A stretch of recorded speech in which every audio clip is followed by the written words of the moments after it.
Já lá vão mais de 500 anos quando o marinheiro espanhol chegou ao Rio da Prata. Estabeleceu-se o povoado hoje conhecido por Buenos Aires. Aqui, na Paris da América Latina, na cidade dos teatros, nasceu o tango. E aqui residem e trabalham algumas centenas de cabo-verdianos, que se juntam e formam uma organizada comunidade. E receberam, como manda a lei da cachupa, a delegação presente nos Jogos Olímpicos da Juventude. Momento alto que, de certa forma, atenuou a frustração dos resultados desportivos. Meu nome é Adriana, represento Cabo Verde nos Jogos Olímpicos da Juventude, na modalidade de atletismo. Meu nome é Marcelo Gomes, represento Cabo Verde nos Jogos Olímpicos de Juventude, na modalidade de atletismo.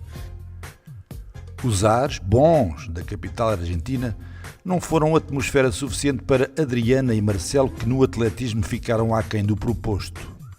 Nicolás Fernandes, esperança do taekwondo nacional, não competiu por questões de saúde. O importante foi, no entanto, conseguido.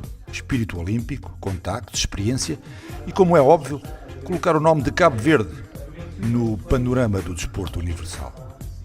Para isso, fundamental a forma como a missão foi preparada meses antes das competições, quando os países participantes abordam pela primeira vez a realidade que vão encontrar. Uma primeira visão dos palcos dos eventos, onde se acomodam e convivem centenas de culturas. Foi um evento multicultural, países praticamente do mundo inteiro, pessoas de todos os continentes, com grande diversidade, mas que estão todos juntos pelo espírito olímpico, pelo movimento olímpico, pelo desporto. Organizar um evento desta dimensão é um processo muito complexo, até um pouco burocrático, mas segundo o chefe da missão, a forma como durante os Jogos tudo se desenrolou foi uma demonstração de competência e disciplina.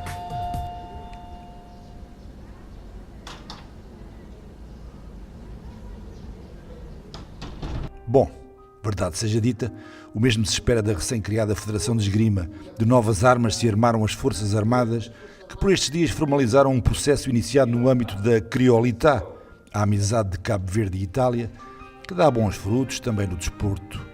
Ideia acarinhada, projeto lançado, e eis que a espada, o florete e o sabre ganharam o seu espaço. A esgrima tem a sua história enraizada no seio militar, porque a esgrima, antes de ser uma modalidade esportiva, era uma forma de combate. Então a esgrima está ligada aos militares. E assim como outros projetos que temos abraçado, também achamos importante abraçar este projeto. Lá está, este projeto segue o seu caminho, que, como é evidente, começará pela divulgação e pela formação nas escolas, nos clubes, na comunidade, e que contará com o apoio do Comitê Olímpico, que desde a primeira hora estabeleceu uma profícua parceria com a Associação de Amizade Itália-Cabo Verde, com base num diálogo permanente, em relações fortes e numa aposta em valores do olimpismo. Vão nascer outras iniciativas. Temos com o Comitê Olímpico que apoiou esta iniciativa da Federação de Esgrima, que foi ontem apresentada. Tem apoiado todas as nossas iniciativas, mesmo no diálogo com outras federações. Temos uma amizade importante com a Federação Cabo-Verdiana de Vôlei, que somos um parceiro importante da Federação de Vôlei, fornecemos muitos equipamentos, temos contribuído de uma maneira real na divulgação deste desporto aqui em Cabo Verde.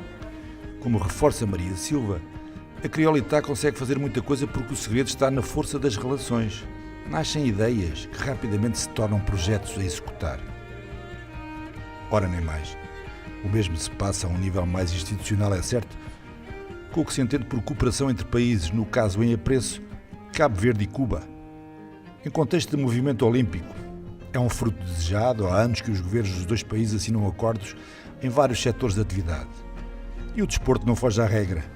Em Havana, os comitês olímpicos reforçaram ligações e estreitaram relações. Nós mesmo, durante a nossa visita, para além da assinatura do protocolo, obviamente houve interesse em nós visitarmos vários projetos que Cuba leva avante, nomeadamente a medicina desportiva, que é uma das bases do protocolo. Também podemos ver como é que eles funcionam neste sentido com a medicina desportiva e qual é o seu entrosamento que tem, por exemplo, com a detecção de talentos. E claro, na investigação, há por parte dos dirigentes desportivos cabo-verdianos a assunção da importância da ajuda cubana. Aliás, Filomena Fortes, que se diz fruto de Cuba, em virtude da sua licenciatura naquele país da América Central, é da opinião de que é muito importante se nós conseguirmos beber tudo aquilo que no desporto eles têm de bom. Bom, por falar em bom, vamos acabar em bom. Com amizade, com respeito, com graciosidade, no Campeonato Nacional de Ginástica Rítmica.